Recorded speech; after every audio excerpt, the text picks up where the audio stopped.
सुधीरा नाम है मेरा, सुधी का पान करता हूँ। कोई भी सामने आए मैं सबका मान करता हूँ। मेरे शब्दों की दुनिया में मैं अक्सर गुनगुनाता हूँ। यहाँ दिल में नहीं रखता, मैं सब कुछ बोल जाता हूँ।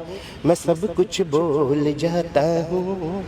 ओ सिंपल सिंपल कांची को डिंपल पड़ने गाला, सिंपल सिंपल कांची को डिंपल पड़ने गाला। मन पर मन पर मन परो मालय मन परो, मन पर मन पर मन परो मालय मन परो। सिर्फ काठमांडू में घूम पाया, वहाँ पे एक वो ओल्ड बानेश्वर मार्केट है, उधर घूमा। मुझे डेफिनेटली इतना अच्छा लगा, बहुत अच्छा लगा सच में। और इंडिया और नेपाल में कोई फ़र्क नहीं, एक जैसी संस्कृति, एक जैसा कल्चर। मैं तो कहता हूँ इंडिया और नेपाल मेरे लिए दोनों बहुत बराबर हैं, मेरे दिल में रहते हैं दोनों। जी जी यो गाँव को ठिठोमा, यो गाँव को ठिठोमा कांचा मेरो नाम। आउद जाउद गर्नु है सब लाई राम राम। नेपाली लोग मुझे बहुत प्यारे लगते हैं, नेपाल का जो कल्चर है वो मुझे बहुत प्यारा लगता है। और एक बार मैं नेपाल जा भी चुका हूँ, रहा हूँ मैं काठमांडू में। अहिलेसम्म पनि हाम्रो च्यानललाई सब्स्क्राइब गर्नुभएको छैन भने च्यानललाई प्रीति जी एक मिनट, मैं अंत में कुछ और कहना चाहता हूँ। हुजूर शेयर गर्नु होला। धन्यवाद हजुरलाई। अरे मेरे भाई, ये कला का सागर, ये साहित्य का सागर, ये लेखन का सागर, ये संस्कृति का सागर इतना गहरा है, ये पूरा जन्म छोटा पड़ जाएगा। कोई ये बोलता है ना मैं इतना बड़ा कलाकार हूँ, मैं कहता हूँ उसका भी बाप बैठा है, ठीक है ना। दुनिया में कोई भी परफेक्ट नहीं है। और नेपाल में भी सेकंड जो मेरे सबसे बड़ा फॉलोअर बेस है इंडिया के बाद, वो नेपाल है। तो नेपाली लोगों का बहुत शुक्रगुजार हूँ। आप लोग नेपाली लोग बहुत अच्छे होते हैं और आप सबसे मुझे सीखने का बहुत मौका मिलता है। और ये मेरी खुशकिस्मती होगी किसी दिन मैं अपने साहित्य से आप लोगों की सेवा कर पाऊँ।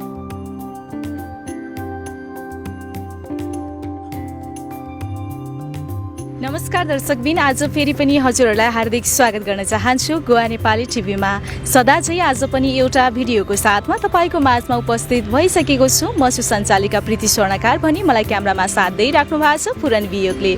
दर्शकबिन, यति बेला हामी भारतको गोवाबाट बोलिरहेका छौँ।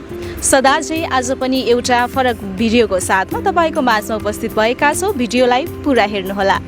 आज हाम्रो माझमा इन्डियन गायक, एउटा इन्डियन कलाकार हुनुहुन्छ, निकै नै फेमस कलाकार। आज हामी उहाँसँग कुराकानी गर्नेछौँ, हिन्दीमै कुराकानी गर्नेछौँ। भिडियोलाई पुरा हेर्नुहोला। उहाँ निकै नै मिठो गीत गाउनुहुन्छ, उहाँले नेपाली गीत गाउन पनि आउँछ र त्यसै गरी साहित्यकार, एक्टर, बहुप्रतिभाशाली व्यक्ति चाहिँ उहाँ हुनुहुन्छ। हामी आज उहाँसँग रमाइलो कुराकानी गर्नेछौँ कलाकारिताको बारेमा। आज हमारे साथ है सुधीर सिंह सुधीरा, जो एक एक्टर है, कलाकार है र गायक है। आज उनसे बात करेंगे। उनका फेसबुक पेज में 4.5 लाख फॉलोअर्स है, बहुत फेमस है गोवा में, मतलब इंडिया में, पूरा देश में, पूरा इंडिया में फेमस है, भारत का देश में पूरा फेमस है। आज उनसे बात करेंगे। बहुत अच्छा गाना गाते हैं, उनसे मैं बात करती हूँ। गोवा नेपाली टीवी में स्वागत है सर आपको। जी प्रीति जी, आपका बहुत बहुत धन्यवाद। सभी गोवा नेपाली टीवी के दर्शकों को सुधीरा की तरफ से बहुत बहुत नमस्कार। और मैं आपका शुक्रिया अदा करता हूँ, धन्यवाद करता हूँ कि आपने मुझे अपनी स्क्रीन पर जगह दी। तो ये मेरे लिए बहुत ही एक गौरवशाली मोमेंट है।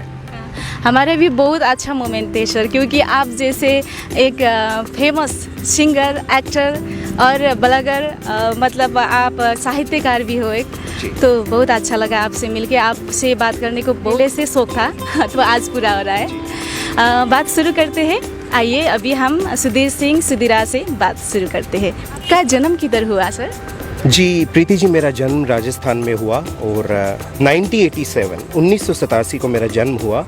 और उसके बाद मेरी एजुकेशन राजस्थान के बाद हरियाणा में हुई और दिल्ली में भी हुई। मतलब जो राजस्थान, हरियाणा, दिल्ली ये बिल्कुल क्लोज हैं।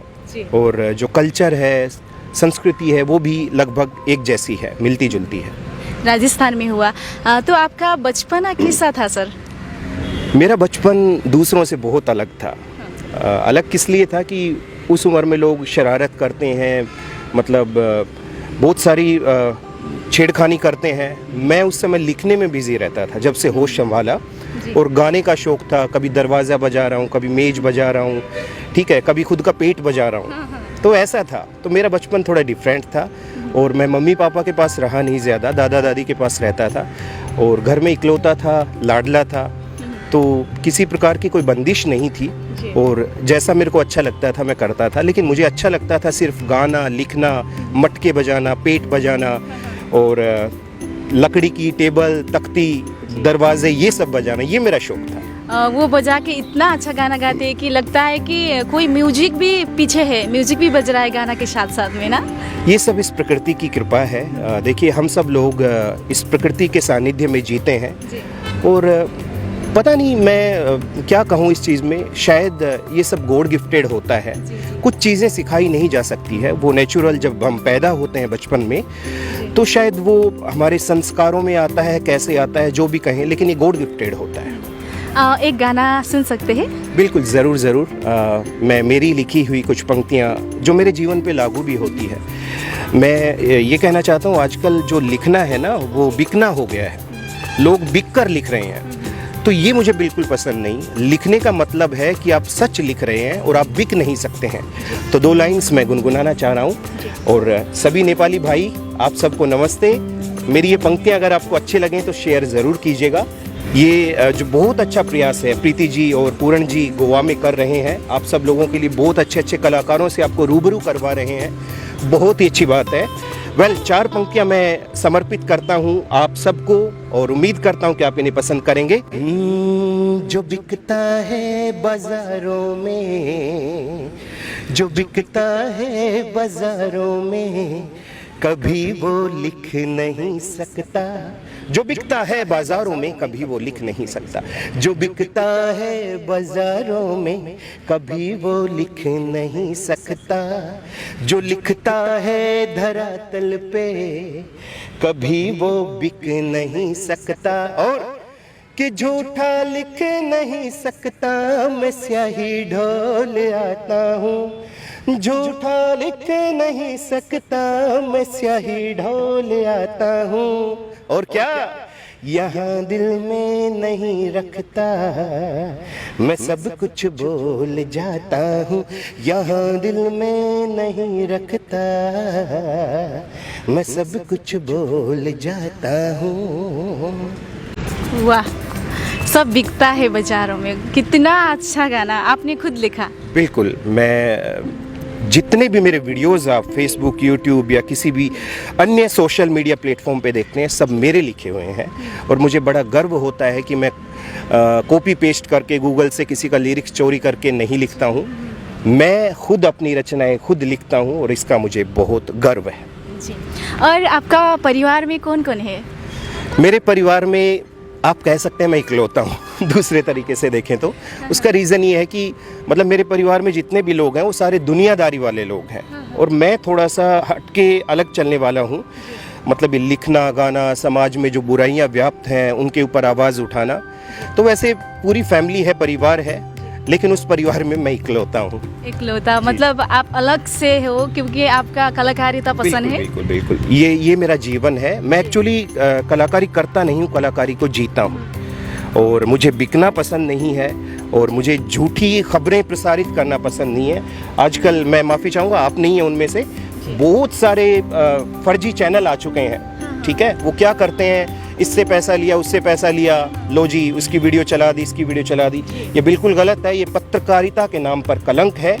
चाहे नेपाल में हो, चाहे इंडिया में हो, जो भी लोग हैं जो न्यूज़ चैनल चला रहे हैं, प्रिंट मीडिया चला रहे हैं, इलेक्ट्रॉनिक मीडिया चला रहे हैं, सच और सच, केवल सच लिखना चाहिए। गरीब आदमी की आवाज़ उठानी चाहिए। तो ऐसा मैं आपसे भी उम्मीद करता हूँ कि आप इस राह पर चल रहे हैं कि लोगों की आप आवाज़ उठा रहे हैं। जी सर, और आपने कलाकारिता कब से शुरू की? मैंने बताया ना आपको, जब मैंने होश संभाला तब से 6-7 साल का था। 6-7 साल का था, मटका बजाने लग गया था मैं। उसके बाद कविताएं लिखने लग गया। पढ़ाई में बहुत अच्छा था मैं, इवन स्कूल में टॉपर भी आता था मैं। बट लिखने का, गाने का इतना शौक था कि मैं पढ़ाई नहीं करता था, और स्कूल के जंगले खिड़की तोड़ के भाग जाता था। कभी क्रिकेट खेलना, कभी ऐसे मतलब चला जाता था बाहर में। जी। जब आप बचपन में छोटे थे 6-7 साल के थे तो तब से शुरू किया कलाकारिता जी, बिल्कुल। और ये सब देख के मटका बजाते थे और कभी पेट बजाते थे, हाँ। टेबल बजाते थे, तो क्या बोलते थे लोग? कुछ नहीं, लोग बोलते थे ये मतलब एक अच्छे सभ्य परिवार में कहाँ से भांड पैदा हो गया है। ठीक है, हम लोगों को भांड कहा जाता है जो गाते बजाते रोडों पे घूमते हैं, ठीक है ना। तो मुझे गर्व है कि मैं भांड हूँ, मुझे कोई प्रॉब्लम नहीं है। मैं बंजारा प्रवृत्ति का हूँ, इधर जाना उधर जाना और कलाकारी पेश करना, तो ये सब नेचुरल है, कोई दिखावा नहीं है। तो मुझे इस चीज़ पर गर्व है। कोई मुझे भांड कहे, कोई मुझे गवैया कहे, कोई मुझे नचनिया कहे, कुछ भी कहे, मुझे कोई फ़र्क नहीं पड़ता इस चीज़ से। और आपका घर फैमिली में कोई कलाकार था पहला? नहीं, जहाँ तक मैंने पता किया 7 पीढ़ियों तक कोई नहीं था। सब सरकारी नौकरी वाले, सब ऑफिसर, सब मेरे घर में, लेकिन मैं एक अकेला था जो मतलब इस फील्ड में था। मतलब जब आप कलाकार बनने शुरू किया तब किसका साथ मिला, मतलब किसने सपोर्ट किया आपको? किसी ने भी सपोर्ट नहीं किया, कोई सपोर्ट नहीं करता है। आप अलग लीग से हट के काम करना चाहते हैं, कोई सपोर्ट नहीं करता है। लोग आपके अगेंस्ट खड़े हो जाते हैं, अरे क्या। उसके बाद मैं फेसबुक पे वीडियो बनाने लगा तो लोग बोलते, उस समय 2-3 हज़ार फॉलोवर थे, तो लोग बोलते थे क्या यार, आपके पापा अच्छी नौकरी में थे, चाचा ताऊ सब सारे घर में अच्छी नौकरी में, पहलवानों का परिवार, ये करना चाहिए वो करना चाहिए। लेकिन मैं सुनता ही नहीं था किसी का, है ना। तो आप लीग से हट के चलते हैं ना, तो लोग आपके विरोध में बहुत खड़े हो जाते हैं, ठीक है ना। इवन आपसे बात करना भी बंद कर देते हैं। लेकिन सबसे कहना चाहता हूँ कि आप घबराओ मत, जिस रास्ते को आपने पकड़ा है उस रास्ते पर चलते जाइए, एक दिन मंजिल आपको ज़रूर मिलेगी। और मैंने देखा भी हो और सुना भी हो, आप नेपाली गाना भी गाती हो बहुत अच्छा से। तो आज हमारा ऑडियंस देखना चाह रहे हैं कि आप नेपाली गाना सुनना चाह रहे हैं, तो एक नेपाली गाना भी गाइए। ये अगर कोई पूर्व जन्म होता है तो मैं डेफिनेटली कहूँगा कि नेपाल से मेरा कोई पुराना नाता है। पता नहीं क्यों मुझे नेपाल की धरती बहुत अट्रैक्ट करती है, आकर्षित करती है। नेपाली लोग मुझे बहुत प्यारे लगते हैं, नेपाल का जो कल्चर है वो मुझे बहुत प्यारा लगता है। और एक बार मैं नेपाल जा भी चुका हूँ, रहा हूँ मैं काठमांडू में। पहले एक गाना उदित नारायण जी का बहुत करीब है मेरे दिल के, जो मैं अक्सर नेपाली स्टेजेस पे भी मैं पेश कर चुका हूँ। यो गाउँको ठिठोमा, यो गाउँको ठिठोमा कान्छ मेरो नाम, आउद जाउद गर्नु है सबलाई राम राम, आउद जाउद गर्नु है सबलाई राम राम। माफ़ी चाहूँगा, लिरिक्स मैं ठीक से थोड़ा बोल नहीं पाता। बहुत अच्छा, बहुत अच्छा। जो नेपाली लोग होते हैं ना, तो इतना अच्छा से गा नहीं पाते जो आपने गाते हो। ये सब आप लोगों का आशीर्वाद है, प्यार है, बस और कुछ नहीं है जी। Yes. और जब कलाकार बने आप, तो बचपन से आपका सपना था कि मतलब बीच में कुछ सोचा था आपने, मैं कलाकार छोड़ दूंगा और कुछ बनूंगा, ऐसा था कुछ? पहली बात तो प्रीति जी, मैं कलाकार बना ही नहीं हूँ। मैं कोशिश कर रहा हूँ बनने की, 1-2% बन चुका हूँ और बहुत लंबी मंजिल है। ये ज़िंदगी छोटी पड़ जाएगी कलाकार बनने में। लोग अपने आप को 1 साल के अंदर पेश करके बोल देते हैं मैं कलाकार हूँ, मैंने ये कर लिया, मैंने वो।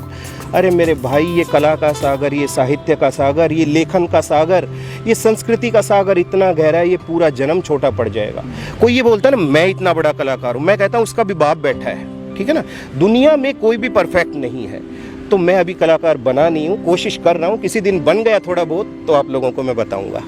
नहीं, आप बहुत सारे इतना गाना गाती हो, वीडियोस बनाती हो, 4.5 लाख फॉलोअर्स है आपका फेसबुक पे, और सब लोग पहचानते हैं आपको, इंडिया सब लोग पहचानते हैं। तो आप बहुत बड़ा कलाकार हो हमारे लिए। तो नहीं, ऐसा कुछ नहीं है। मैं एक बहुत छोटा सा, एक जो कलाकारी का एक नाखून होता है उसके बराबर हूँ।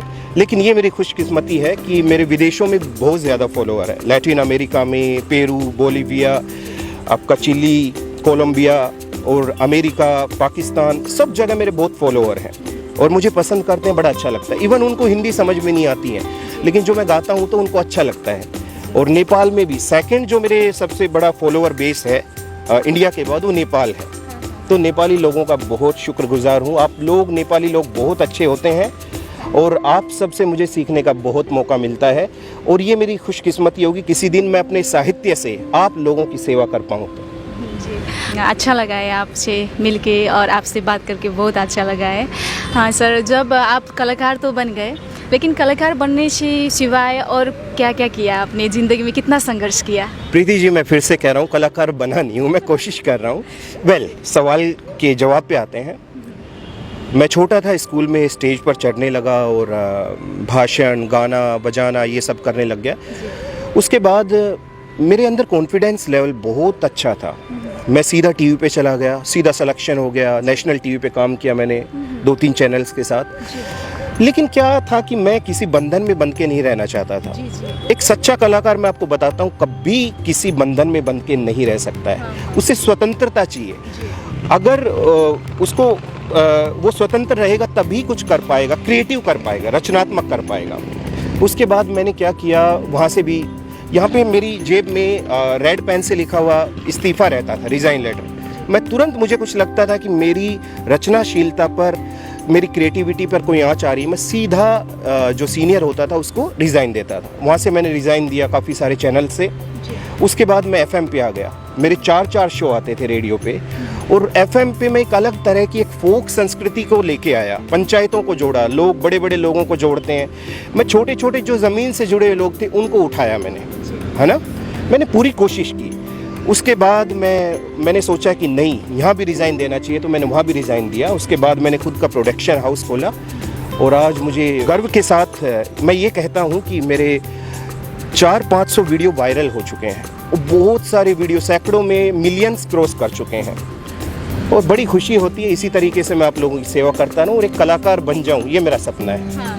नहीं, कलाकार तो ऑलरेडी बन चुके हैं हमारे लिए, तो आपके लिए तो आपको खुद को तो ऐसे ही लगता है सबको। हाँ, लेकिन बहुत सारे मिलियंस व्यूज़ भी जा चुका है, उनको तो बहुत फॉलोअर्स भी है। तो बहुत चर्चा बटुल रहे हैं अभी। तो आप गोवा में कितने साल से रह रहे हो और कैसा लगता है आपको गोवा? गोवा में मैं 2017 से हूँ, और अभी 6-7 साल मुझे हो चुके हैं। गोवा मुझे अच्छा लगता है, वो इसलिए अच्छा लगता है, यहाँ पे भीड़ भाड़ नहीं है, एक खुला वातावरण है। खुला मतलब एक ग्रीनरी है, और ट्रैफिक नहीं है ज़्यादा, तो ये मुझे अच्छा लगता है। तो मैं बराबर रूप से गोवा, दिल्ली, राजस्थान मैं आता जाता रहता हूँ, और यहाँ मुझे बहुत अच्छा लगता है। यहाँ पे मैं परफॉर्म करता हूँ, वीडियोस बनाता हूँ, और सबसे बड़ी बात, आप लोगों से मुझे यहाँ पे मिलने का मौका मिला, तो मैं खुशकिस्मत समझता हूँ आपको। जी। और आप नेपाल भी गए बोलते थे, कितने साल में गए थे? 4 साल पहले नेपाल गया था, और काठमांडू में। कौन कौन सा जगह घूमे?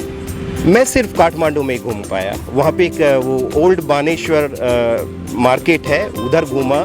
मुझे डेफिनेटली इतना अच्छा लगा, बहुत अच्छा लगा सच में।